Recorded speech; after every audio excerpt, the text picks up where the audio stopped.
घर के झाड़ू लगाई और घर के गेट पर कूड़ा डाल देते हैं। आपने कूड़ा डाला, कुत्ता आया उस पर खिड्डी कर गया, उस पर मक्खी बैठ रही है, गंदगी हुई, वो मक्खी वहां से उड़ी आपके घर में चली आई, आप खाना खा रहे हैं, आटे पे जाके बैठ गई, रोटी पे जाके बैठ गई, खानी पीनी चीज़ों पे बैठ जाती है।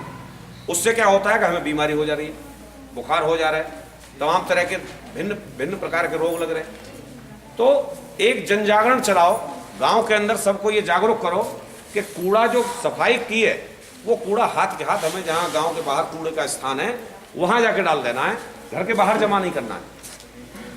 पॉलीथीन का प्रयोग आजकल बहुत ज्यादा हो रहा है, ये रखिए, हम भी कभी कभी ले आते हैं। प्रयोग करो, मगर प्रयोग के साथ साथ पॉलीथीन को ऐसे ही मत फेंको जैसे फेंक देते हैं, उससे नुकसान कितना हो रहा है।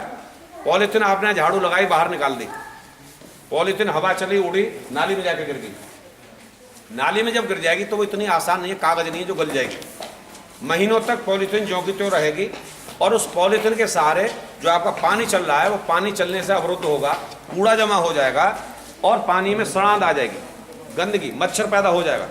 और उस मच्छर से क्या है, आप देखिए डेंगू जैसी बीमारी होगी। और कहते हैं डेंगू का मच्छर बड़ा खतरनाक है, वो खतरनाक मच्छर पैदा किसने किया है, हम और आप पैदा कर रहे हैं। पॉलीथीन संरक्षित करें, इकट्ठी करें और कहीं एक जगह ऐसी जगह जहाँ यूजलेस जगह है वहाँ डाल दें।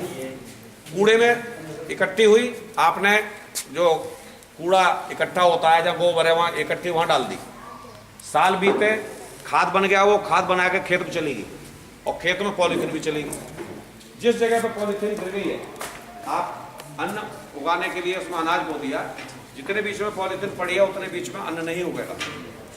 तो मेरा अभिप्राय यह है कि ये ऐसी छोटी छोटी बातें हैं कि जो दैनिक जीवन में हम प्रयोग करते हैं, इनमें हमें सावधानी बरतने की जरूरत है, लोगों को जागरूक करने की जरूरत है। अगर पॉलीथीन लाए हो तो पॉलीथीन पहले इकट्ठी करते रहो, घर में ही रखो, ना ऐसे ही मत फेंको।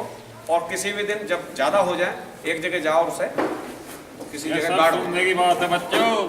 तो ये नेहरू युवा केंद्र का जो उद्देश्य है वो उद्देश्य सिर्फ ये है कि आप अपने समाज के लिए ये जो मैंने अभी कुछ पॉइंट हिंट्स दिए, अगर इन पे विचार करेंगे, अमल करेंगे, तो आप ये समझो जैसे कहते हैं सब मैं समाज से भी हूँ।